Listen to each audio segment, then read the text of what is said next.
সম্মান দ্বিতীয় বর্ষের সুপ্রিয় শিক্ষার্থীবৃন্দ, তোমাদেরকে শুভকামনা জানিয়ে শুরু করছি আজকের অনলাইন ক্লাস। কেমন আছো তোমরা? আশা করছি যে যেখানে আছো ভালো আছো, সুস্থ আছো। তোমাদের সঙ্গে রয়েছি আমি নীলুফার ইয়াসমিন, প্রভাষক, ইতিহাস বিভাগ, ঢাকা কলেজ। তো আমরা মূল আলোচনায় চলে যাই। আমাদের আজকের আলোচ্য বিষয় নগর বিপ্লব, অর্থাৎ আরবান রেভলিউশন। তো এই নগর বিপ্লব কথাটি প্রথম উচ্চারণ করেছিলেন ভি গর্ডন চাইল্ড।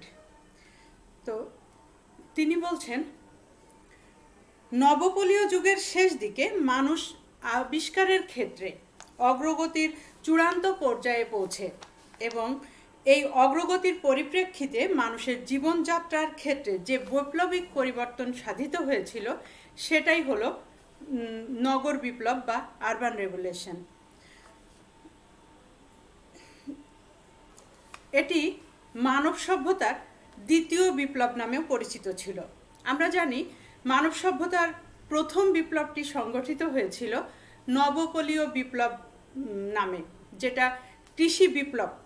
প্রথম যে বিপ্লবটি হয়েছিল সেটা হলো কৃষি বিপ্লব, অর্থাৎ যে সময়ে কৃষি আবিষ্কৃত হয়েছিল সেই সময়টা হলো প্রথম বিপ্লব হয়েছিল মানব সভ্যতার অগ্রগতির ক্ষেত্রে। আর এই কৃষি বিপ্লবের মধ্য দিয়ে সেই সময়ে মানুষ ক্ষুদ্র ক্ষুদ্র যাযাবর জীবন থেকে ক্ষুদ্র ক্ষুদ্র ভাবে স্থায়ীভাবে বসবাসের সূত্রপাত করতে সক্ষম হয়েছিল এবং তারা এই কৃষি বিপ্লবের মধ্য দিয়ে খাদ্য সংগ্রহকারী থেকে খাদ্য উৎপাদনকারী গোষ্ঠীতে সমাজে রূপান্তরিত হয়েছিল বা পরিবর্তিত হয়েছিল। তো এই যে কৃষি বিপ্লবটাকে ঐতিহাসিকরা নবপলীয় বিপ্লব নামে নামকরণ করেছে। তো এই নবপলীয় বিপ্লবের মধ্য দিয়ে মানব সভ্যতার একটা চূড়ান্ত একটা পরিবর্তন বা দীর্ঘ সময় ধরে মানব সৃষ্টির যে ধীর গতি, সেই গতিটাকে গতিশীল করতে সক্ষম হয়েছিল, ধীর গতিটাকে আর গতিশীল করতে সক্ষম হয়েছিল এই কৃষি বিপ্লব বা কৃষি উৎপাদনের মধ্য দিয়ে। তো এরপরে আরেকটি বিপ্লব সমসাময়িক সময়ে নবপলীয় বিপ্লবের শেষের দিকে এসে মানুষ যখন স্থায়ীভাবে বসবাস শুরু করলো এবং নতুন নতুন আবিষ্কার বা উদ্ভাবন শুরু হলো, তখন আরেকটি বিপ্লব সংঘটিত হয়, সেটি হলো নগর বিপ্লব, যা ইতিহাসে ঐতিহাসিকরা মানব সভ্যতার দ্বিতীয় বিপ্লব নামে অভিহিত করছেন।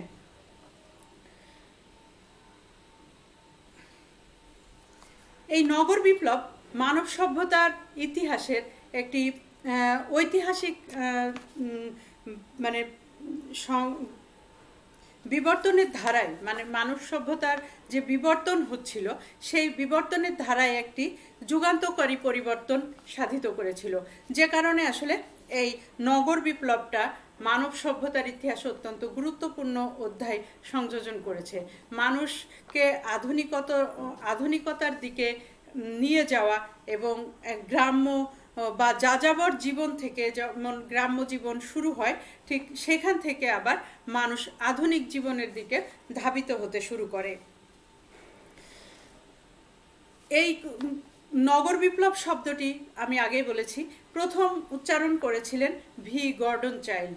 তার মতে নগর বিপ্লব সভ্যতা ও সমাজের বিবর্তন ধারায় একটি গুরুত্বপূর্ণ ধাপের সংযোজন করেছিল। তিনি এখানে এই গর্ডন চাইল্ড কিন্তু এই বিপ্লবটাকে কোনো নেগেটিভ অর্থে ব্যবহার করেননি, অর্থাৎ এখানে ধ্বংসাত্মক কোনো কার্যক্রম ঘটেছে সেরকম কিছু উনি বুঝাননি। তার মতে নগর বিপ্লব জনসংখ্যা বৃদ্ধির পরিপ্রেক্ষিতে মানুষের অর্থনৈতিক কাঠামো ও সমাজ সংগঠনের প্রগতিশীল পরিবর্তনের শীর্ষ পর্যায়ে পৌঁছানোকে বোঝায়। অর্থাৎ তিনি বলছেন এটা কোনো ধ্বংসাত্মক কোনো ঘটনা না বা ধ্বংসযোগ্য চলেছে বলে একে বিপ্লব বলা হচ্ছে তা না, বরং মানব সভ্যতাকে আর একটা পর্যায়ে বা আরেকটা ধাপে রূপান্তরিত করেছিল এই বিপ্লবের মধ্য দিয়ে। কাজেই এই বিপ্লবকে আমরা অবশ্যই কোনো ধ্বংসাত্মক কোনো পরিবর্তনের কথা বলবো না। এটা অবশ্যই মানুষের জীবনযাত্রা বা জীবন মানকে কয়েক ধাপ এগিয়ে নিয়ে যেতে সহযোগিতা করেছিল।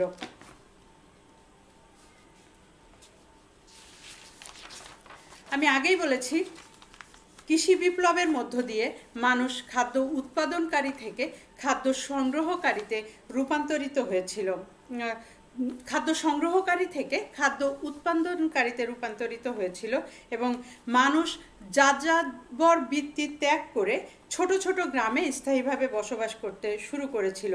আর এভাবে প্রথম বিপ্লবটি অর্থাৎ কৃষি বিপ্লব বা নবপলীয় বিপ্লব সূচিত হয়েছিল। তারই ধারাবাহিকতায় দ্বিতীয় বিপ্লব বা আরবান রেভলিউশন বা নগর বিপ্লব সংগঠিত হয়। এই বিপ্লবের মধ্য দিয়ে কৃষকরা স্বয়ংসম্পূর্ণ ক্ষুদ্র ক্ষুদ্র গ্রামগুলোকে জনবহুল নগরীতে পরিণত করতে সক্ষম হয়েছিল।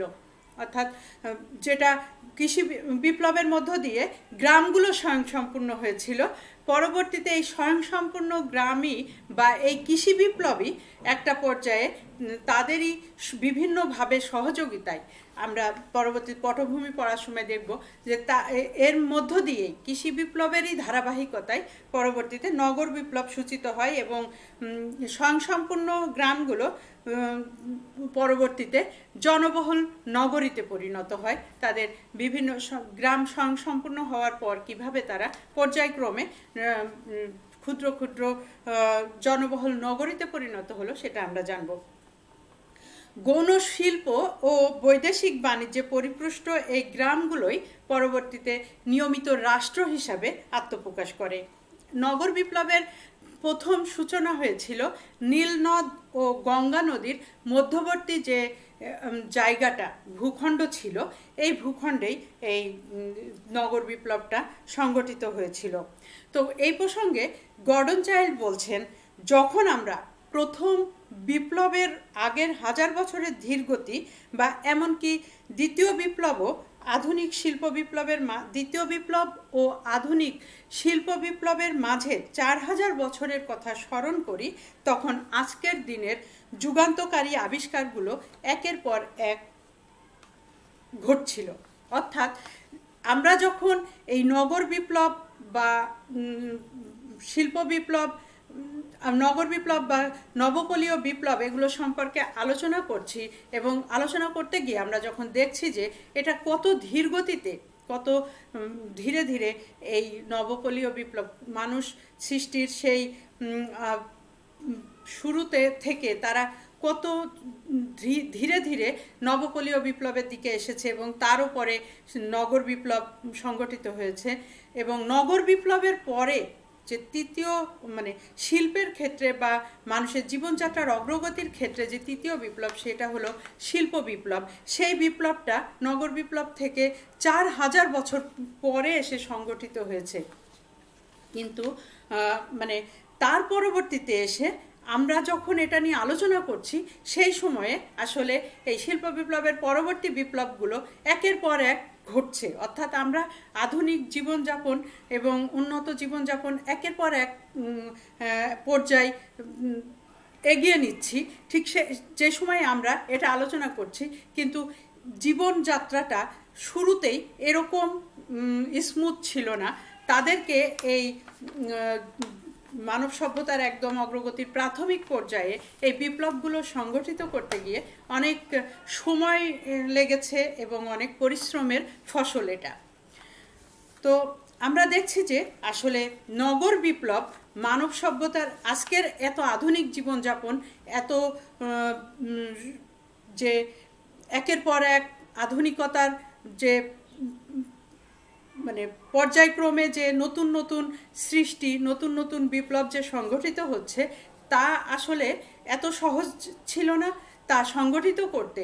প্রথম যে নগর বিপ্লবের যে ভূমিকা, এখানে আমরা নবপলীয় বিপ্লব, নগর বিপ্লব, সেগুলো সংগঠিত হয়েছিল বলেই আজকের বিপ্লবগুলো এত সহজে সংগঠিত করা সম্ভব হচ্ছে। তো আমরা মানব সভ্যতায় আজকে হয়তো আমরা অত্যন্ত আধুনিক জীবনযাপন করছি বলেই সেই সময়টাকে হয়তো আমাদের কাছে অত গুরুত্ব বহন করছে না, কিন্তু সেই বিপ্লব, সেই নগর বিপ্লব বা নবপলীয় বিপ্লবগুলো যদি সংগঠিত না হতো তাহলে আজকের আধুনিক জীবনযাপন আমাদের পক্ষে কখনোই সম্ভব হতো না। তো নগর বিপ্লব সম্পর্কেও মানে গর্ডন চাইল্ড যে নগর বিপ্লবের কথা বলেছেন এবং তিনি যে ব্যাখ্যা দিয়েছেন তার গ্রন্থে দ্য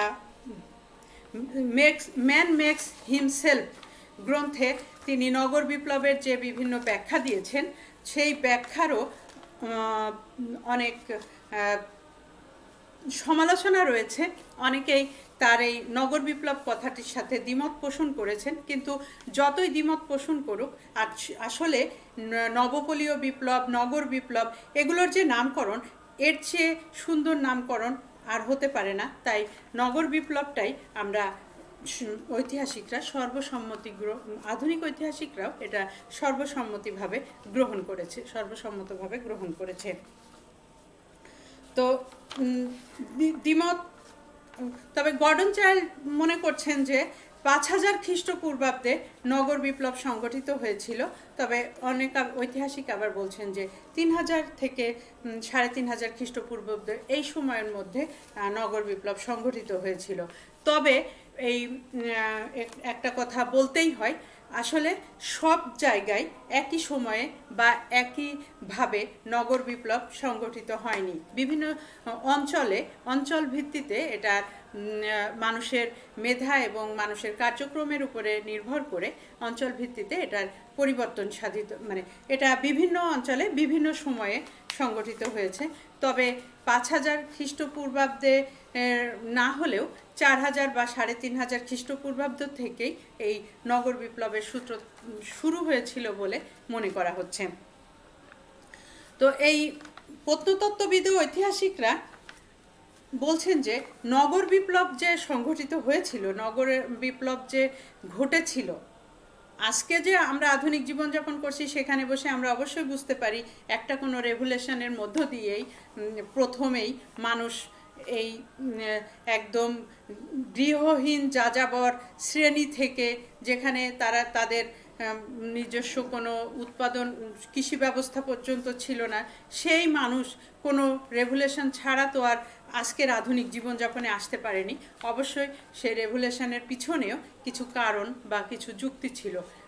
তো কারণগুলোর মধ্যে প্রথমেই রয়েছে নতুন নতুন আবিষ্কার। আমরা জানি, আমরা যখন নবপলীয় বিপ্লব পড়েছি তখন শেষ দিকে নবপলীয় বিপ্লব যেখানে শেষ হয়েছে, আসলে এই নগর বিপ্লব আসলে সেখান থেকেই সূত্রপাত হয়েছে। তো নবপলীয় বিপ্লবের শেষের দিকে এসে দেখা যাচ্ছে যে নতুন নবপলীয় বিপ্লবের শুরুর দিকে যেমন আগুনের আবিষ্কার, কৃষি উৎপাদন শুরু, এগুলো দিয়ে যেমন একটা বিপ্লব সংগঠিত হয়েছিল, তো তেমনি শেষের দিকে এসে আমরা দেখি যে আরও অনেক নতুন আবিষ্কার নবপলীয় বিপ্লবকে আরও উন্নতির দিকে নিয়ে যাচ্ছিল, যেটাকে পরবর্তীতে আমরা নগর বিপ্লব বলছি। তো এই নতুন আবিষ্কারের মধ্যে রয়েছে চাকার আবিষ্কার, যানবাহনের আবিষ্কার এবং কৃষি উৎপাদনকে আরও উন্নত করা, তারপরে বর্ষপঞ্জি প্রস্তুত, গণনা পদ্ধতি, লিখন পদ্ধতি, এই যে বিভিন্ন নতুন আবিষ্কার যতই হচ্ছিল, মানুষের জীবনযাত্রার মান ততই পরিবর্তিত হচ্ছিল। এছাড়াও রন্ধন প্রক্রিয়াকে আরও আধুনিকীকরণ, মানুষ একটু করে যখনই একটু ভালো থাকা শুরু করেছে তখনই সে মানুষের মেধা, মানুষের যে জ্ঞান ভিত্তি, সেটা তাকে আরেকটু ভালো থাকার দিকে উদ্বুদ্ধ করেছে। আর এই উদ্বুদ্ধকরণই নতুন আবিষ্কারের দিকে তাদেরকে এগিয়ে নিয়ে গিয়েছে। তো এইভাবেই তারা নতুন আবিষ্কারের মধ্য দিয়ে একটা বিপ্লব, নতুন আর একটা বিপ্লবের সূত্রপাত হয়েছিল। এবং এই নগর বিপ্লবের পিছনে সবচেয়ে গুরুত্বপূর্ণ ছিল এই নতুন আবিষ্কার, সেচ ব্যবস্থা ও উন্নত উৎপাদন পদ্ধতি। আমরা জানি কৃষি বিপ্লব যখন সংগঠিত হলো তখন এই কৃষিকাজে কোনো যন্ত্রপাতি বা তেমন কোনো ব্যবস্থা তারা জানতো না। তারা জাস্ট একটা জমিতে বীজ বপন করে রেখে আসতো এবং সেখানে তারা সেই বীজ থেকে যেটা ফসল হতো সেটাই তারা খাদ্য হিসাবে ব্যবহার করত। কিন্তু তারা আস্তে আস্তে এটা বিভিন্ন অঞ্চল থেকে লোকজন এভাবেই তারা খাদ্য সংগ্রহ করাও একদিকে সংগ্রহ করত, আবার আর একদিকে তারা এভাবে কোনো উন্নত ব্যবস্থা না থাকার কারণে একই জায়গায় বারবার ফসলও ফলতে চাইতো না, এরকমভাবে ফসল উৎপাদন করত। কিন্তু যখন নতুন নতুন যন্ত্রপাতি আবিষ্কার শুরু হলো তখন তারা চিন্তা করলো কিভাবে এই জায়গাটাকে আরও উন্নতভাবে চাষ করা যায়। এছাড়াও সেই সময় বিভিন্ন অঞ্চল থেকে যেখানে ভালো ফসল উৎপাদন, বীজ পুতলে ভালো ফসল আসতো, সেই সব অঞ্চলে লোকজন বসতি স্থাপনও শুরু করেছিল। গুহাবাসীরা, যেমন নবপলীয় বিপ্লবের পূর্বে যে গুহাবাসী এবং যাযাবর শ্রেণী ছিল, তারা বিভিন্ন জায়গায় কোন জায়গায় ফসল ভালো উৎপাদন হয়, কোন জায়গায় বসতির জন্য ভালো, এরকম যাযাবর শ্রেণী ঘুরতে ঘুরতে তারা এই সব অঞ্চল, যেসব অঞ্চলে পরবর্তীতে বসতি হিসাবে গড়ে উঠেছে, সেই সব অঞ্চলে তারা ঘর বাড়ি তৈরি করতে শুরু করে এবং সেখানে তারা এই সেচ ব্যবস্থা, মানে কৃষিকাজকে আরেকটু উন্নত ব্যবস্থায় নিয়ে যাওয়া যায় কিভাবে, এটা করতে গিয়ে তারা নদীর তীরবর্তী অঞ্চলে চাষবাস শুরু করে এবং সেখান থেকে পানি নিয়ে তারা এই ফসলে দেয়া এবং এই সেচ ব্যবস্থা, এটাকে কিভাবে আরেকটু উন্নত পদ্ধতিতে নিয়ে যাওয়া যায়, এই ব্যবস্থাগুলো করতে করতে তারা একটা সময় উন্নত সেচ ব্যবস্থার প্রচলন করতে শিখে এবং যখন তারা এখানেই দেখলো যে এখানে যদি এই ফসলটা বারবার উৎপাদন করতে হয় এবং তাহলে আমরা দূর থেকে বারবার এসে এটা করতে পারবো না এবং অন্য জায়গায় যে চলে যাব সেখানেও যে ভালো ফসল উৎপাদিত হবে সেটা কোনো গ্যারান্টি নাই। এই জন্য তারা তখন ওই ভূমিগুলোর আশেপাশেই নিজেদের বসতি স্থাপন শুরু করে এবং এই বসতি স্থাপনটাকে, যেহেতু উৎপাদন ব্যবস্থাও এই সেচ ব্যবস্থার মধ্য দিয়ে আরও বেশি পণ্য উৎপাদিত হতে শুরু করে এবং তারা এটাকে তাদের উদ্বৃত্ত অংশ কিভাবে বাজারজাতকরণ করা যায় বা অন্যের সাথে অন্যের এটা থেকে কিভাবে আয় রোজগার করা যায়, বাড়তি আয় করা যায়, সেই প্রক্রিয়া থেকেই আসলে এই নগর বিপ্লবের সূত্রপাত হয়েছিল। এভাবেই মানুষ ধীরে ধীরে এই মানে এক পর্যায়ক্রমে একটা নতুন কিছু আবিষ্কার এবং নতুন কিছু সৃষ্টি, যেমন সেচ ব্যবস্থার উন্নতিকরণের মাধ্যমে এবং উৎপাদন ব্যবস্থা বৃদ্ধির মধ্য দিয়েও তারা এই নগর বিপ্লবের আরেকটা পর্যায়ে ধাবিত হতে পেরেছিল। নতুন নতুন কৃষিপণ্য চাষ, অর্থাৎ প্রথম যখন নবপলীয় বিপ্লব বা কৃষি বিপ্লব সংগঠিত হয় তখন শুধুমাত্র গম বা যব এগুলাই তারা উৎপাদন করতে পারত, কিন্তু তারা পরবর্তীতে তারা এই যে খেজুর গাছ বা আঙুর, এই ফলের গাছ চারা রোপণ করা শুরু করে এবং তারা দেখে যে এই গাছগুলো সহজে, মানে একবার ফল দিয়েই মারা যায় না, যদিও এগুলো ফল দেওয়ার জন্য প্রস্তুত হতে বেশ 5 বছর বা তার চেয়েও দীর্ঘ সময় লাগে, কিন্তু এটা একটা স্থায়ী সম্পদ। আর যেগুলো গম জব এই জাতীয় ফসলগুলো একবার ফসল দিয়েই সেটা মারা যাচ্ছে এবং পুনরায় আবার চাষ করা লাগছে, তো এটার চেয়ে তাদের কাছে ওটা একটু লাভজনক মনে হলো।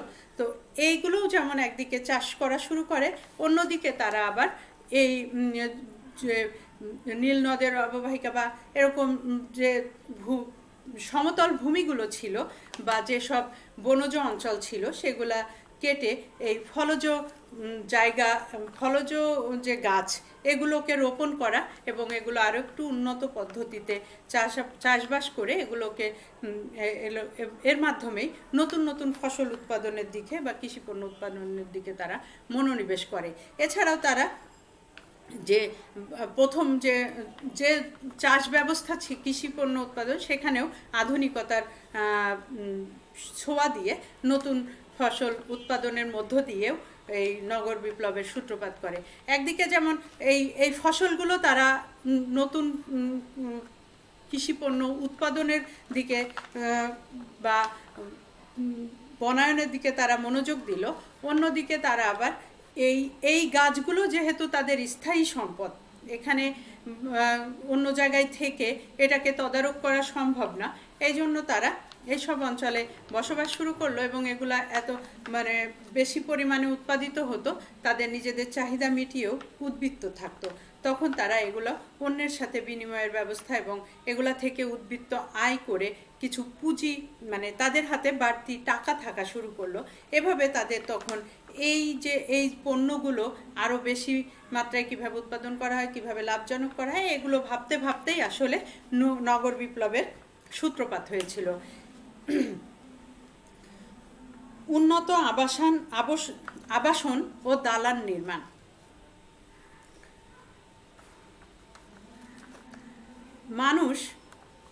আমি আগেই বলেছি, মানুষ যখন ভালো থাকা শুরু করেছে তখন থেকেই তারা আরও ভালো কিভাবে থাকা যায় তার জন্য সবসময়ই প্রচেষ্টা চালিয়ে গিয়েছে।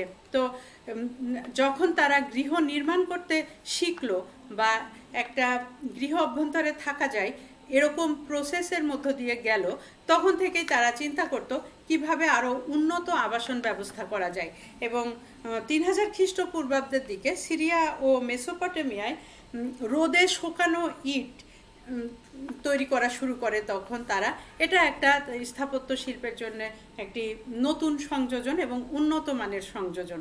তো যখন এই ইট প্রস্তুত হলো রোদে শুকায়ে, তখন তারা ঘর আগে যেমন শন বা মাটি দ্বারা তৈরি করত, সেই প্রসেস থেকে সরে এসে তারা এই ইট গেঁথে গেঁথে ঘর তৈরি করা শুরু করলো।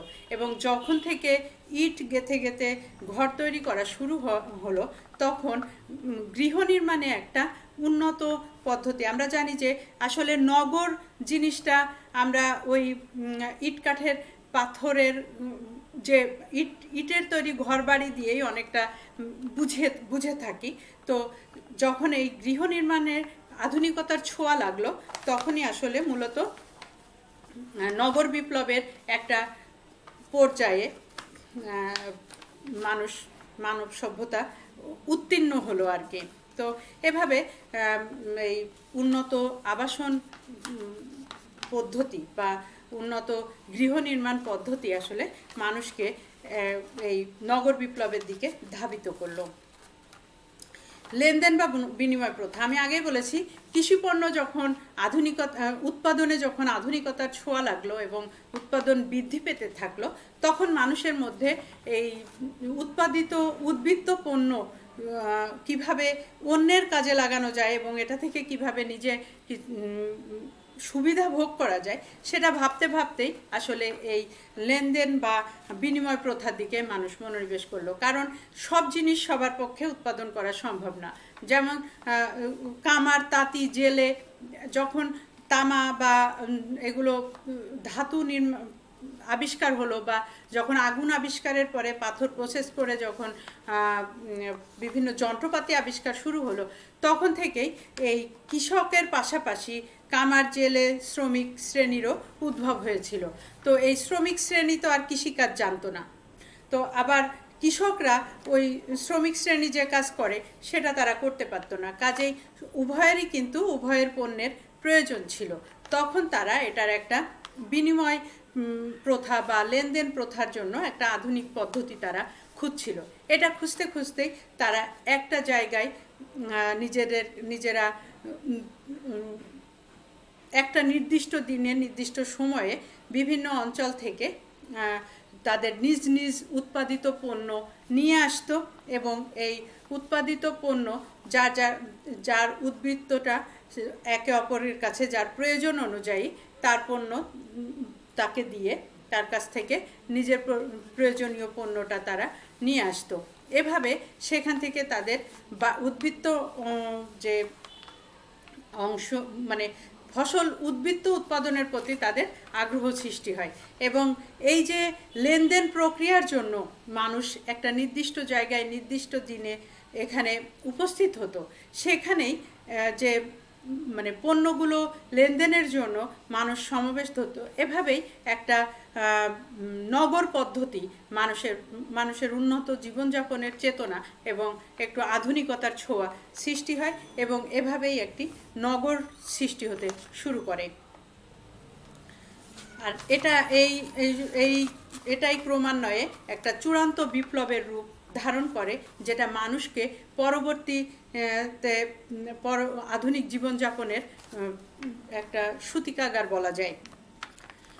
তামার আবিষ্কার, আমরা জানি নবপলীয় বিপ্লবের শেষের দিকে এসে ধাতু আবিষ্কার হয়েছিল, আর এই ধাতু আবিষ্কার আসলে মানুষের জীবনযাত্রাকে অত্যন্ত উন্নতির দিকে ধাবিত করেছিল। তো এই ধাতু দ্বারা যে বিভিন্ন যে যন্ত্রপাতি আবিষ্কার হতে শুরু করে, এগুলো আসলে মানুষের জীবনযাত্রাকে অনেক দূর আরও উন্নততর জীবনযাপনের দিকে নিয়ে যেতে সক্ষম হয়েছিল। আমরা ধাতু যুগে পড়েছি, ধাতু যুগ, তারপরে ধাতু যুগের যে বিভিন্ন সেক্টর, ধাতুর যে বিভিন্ন সেক্টর রয়েছে, তামা, সীসা এবং ব্রোঞ্জ। তো আমরা সেখানে দেখেছি কিভাবে এই যন্ত্রপাতি আবিষ্কৃত হয়েছে এই সব ধাতু দিয়ে। তো সেগুলা অবশ্যই আমরা মানুষের জীবনযাত্রার মানকে উন্নত করতে সক্ষম হয়েছে বলেই মনে করব, এবং এটা নগর বিপ্লবকে বহুগুণে ত্বরান্বিত করতে সক্ষম হয়েছিল।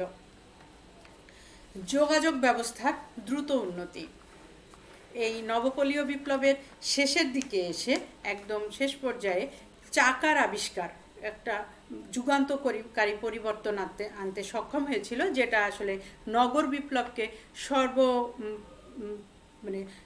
নগর বিপ্লব সংগঠিত করতে সবচেয়ে বেশি সহযোগিতা করেছিল। তো এই চাকা আবিষ্কারের ফলে প্রথম দিকে তো চাকা যখন আবিষ্কার হয়নি তখনও যানবাহনের ব্যবস্থা ছিল, কিন্তু সেটা খুব বেশি কার্যকর না হওয়ার কারণে মানুষের টানা এই এই পরিবহন মানুষ খুব ভালোভাবে এটার সুযোগ নিতে পারে নাই। যখন চাকা আবিষ্কার হলো তখন এই চাকার দ্বারা পণ্য এখান থেকে ওখানে আনা নেওয়া, মানুষের যাতায়াত, এগুলোর ক্ষেত্রে জীবনযাত্রাকে অনেক পরিবর্তন আনতে সক্ষম হয়েছিল। এছাড়া এই চাকার আবিষ্কারের সাথে যখন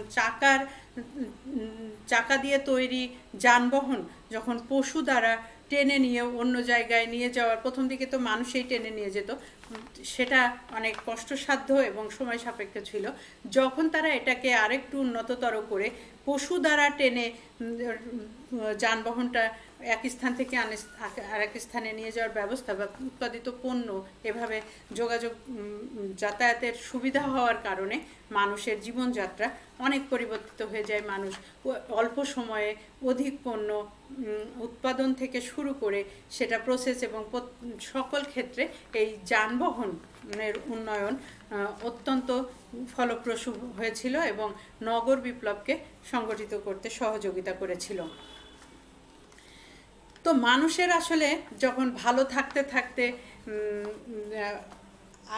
আরও ভালো থাকার নেশা পেয়ে বসে, তখন তারা একে অপরের মধ্যে একটু হানাহানিতে লিপ্ত হয়। আরও বেশি জায়গা দখল করব, আরও বেশি প্রভুত্ব করব, মানুষের উপরে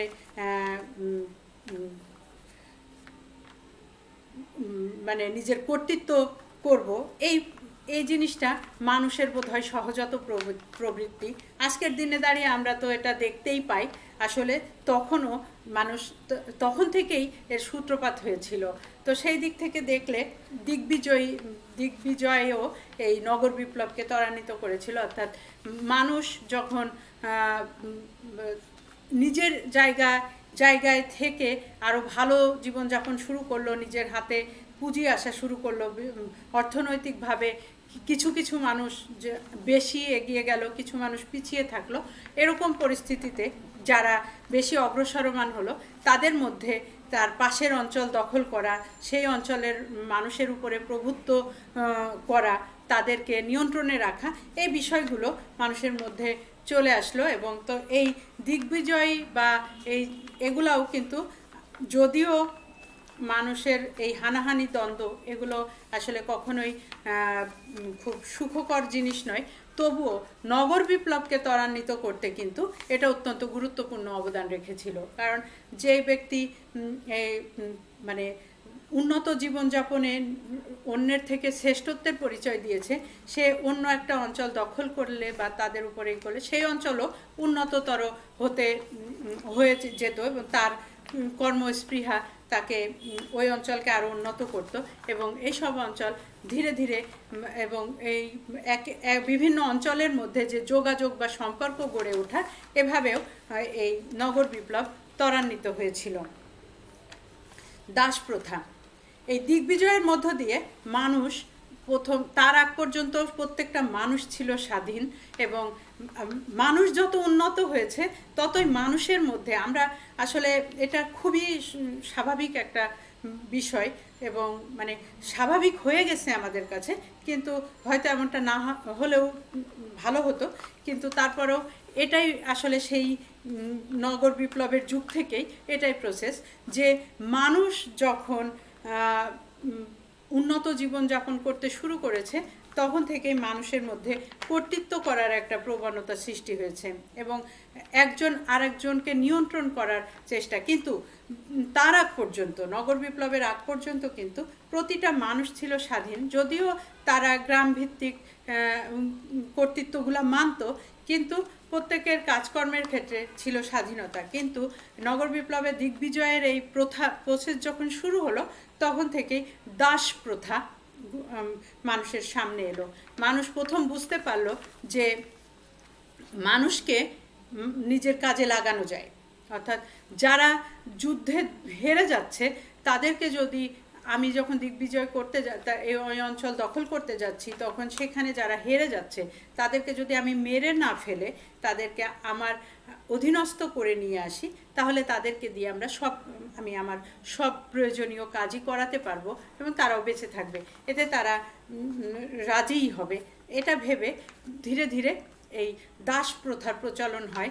এবং শুধু যে যুদ্ধ বিগ্রহের মধ্য দিয়েই দাস প্রথার প্রচলন হয়েছিল তা না, দেখা যায় যে বসতি স্থাপন করতে গিয়ে কিছু অঞ্চলের জনগোষ্ঠী অত্যন্ত উন্নত উৎপাদন ব্যবস্থা, উন্নত বাজার ব্যবস্থা গড়ে তুলেছে। কিছু অঞ্চলে অত্যন্ত ভালোভাবে নগর বিপ্লব সংগঠিত হয়েছে, কিন্তু বেশ কিছু অঞ্চল অনুন্নত। তারা তখন জীবিকার তাগিদে ওই সব অঞ্চলে যে যারা বেশি অর্থবিত্তশালী তাদের অধীনে কাজ করতে চাইতো। তো এভাবেই আসলে দাস প্রথার প্রবর্তন হয়েছে। আর এই প্রবর্তনও কিন্তু শ্রেণী বিভেদ সৃষ্টি করেছে এবং উন্নত, অনুন্নত এবং নিম্ন শ্রেণীর এই যে জীবনযাপন, এটাও আজকের আধুনিক জীবনযাপনের সাথে মিলে যায় এবং এটাই নগর বিপ্লবকে আরও বেশি নগর বিপ্লবের দিকে ধাবিত করতে সহযোগিতা করেছে, নগর বিপ্লবকে ত্বরান্বিত করেছে। রাজা ও রাজতন্ত্রের উদ্ভব, যখন রাজা এবং রাজ্য এবং রাজতন্ত্র উদ্ভব হলো তখন নগর বিপ্লব পুরোপুরিভাবেই ত্বরান্বিত হতে সক্ষম হয়েছিল। মানুষ তার আগে মানুষ যদিও নেতৃত্ব ছিল, কর্তৃত্ব ছিল, কিন্তু কেউ পরাধীন ছিল না, সবাই স্বাধীন জীবনযাপন করত। কিন্তু মিশরে সর্বপ্রথম ফারাও মেনেসের নেতৃত্বে মিশরে রাজবংশের সূত্রপাত হয়। এই মেনেসের নেতৃত্বে রাজবংশের সূত্রপাত দিয়েই আসলে রাজতন্ত্রের শুরু এই মানব সভ্যতার ইতিহাসে। এরপর থেকে বিভিন্ন জায়গায় এরকম রাজতন্ত্রের উদ্ভব ঘটে এবং এই রাজতন্ত্র এবং রাজার অধীনস্থতার থেকেই রাষ্ট্রের উদ্ভব। রাষ্ট্র এবং রাজবংশ তারা ক্রমান্বয়ে বিভিন্নভাবে এবং বিভিন্ন যে শ্রেণীবিন্যাস মানব সভ্যতার মধ্যে, এভাবে একটা প্রসেসের মধ্য দিয়ে নগর বিপ্লবটা সর্বোপরি ত্বরান্বিত হয়েছিল। তো এই নগর বিপ্লব যে সংগঠিত হয়েছিল তার মানুষের এই বিপ্লব যদি সংগঠিত না হতো, মানুষ যদি সেই শুধুমাত্র কৃষি উৎপাদন করেই এবং গ্রাম্য জীবনযাপনেই থেমে থাকতো, মানুষের আরও উন্নত জীবনযাপনের যে স্পৃহা যদি সৃষ্টি না হতো, তাহলে আজকের আধুনিক জীবনযাপন বা আজকের এই ভোগবিলাসী আরামদায়ক জীবনযাপন আমরা পেতাম না। এবং পরবর্তীতে 4000 বছর পরে হলেও যে শিল্প বিপ্লব সংগঠিত হয়েছিল, যার মাধ্যমে আজকে আমরা উন্নততর জীবনের দিকে ধাবিত হয়েছি, সেটাও সংগঠিত হতো না। কাজেই মানব সভ্যতার অগ্রগতিতে প্রাথমিক অবস্থায় যে নগর বিপ্লব সংগঠিত হয়েছিল, সেটা আসলে একটা যুগান্তকারী বিপ্লব। তো পরবর্তী ক্লাসে আমরা এই নগর বিপ্লবের বৈশিষ্ট্যগুলো আলোচনা করব। কি কি দেখে আমরা বুঝেছিলাম যে সেই সময়ে নগর বিপ্লব সংগঠিত হয়েছিল। তো আমরা এরপরের ক্লাসে এই নগর বিপ্লবের বৈশিষ্ট্যগুলি আলোচনা করব। আশা করছি এই যে যেখানে আছো ক্লাস কন্টিনিউ করবে এবং তোমাদেরকে সম্পূর্ণ ক্লাসে অংশগ্রহণ করার জন্য ধন্যবাদ জানিয়ে শেষ করছি আজকের অনলাইন ক্লাস। ধন্যবাদ।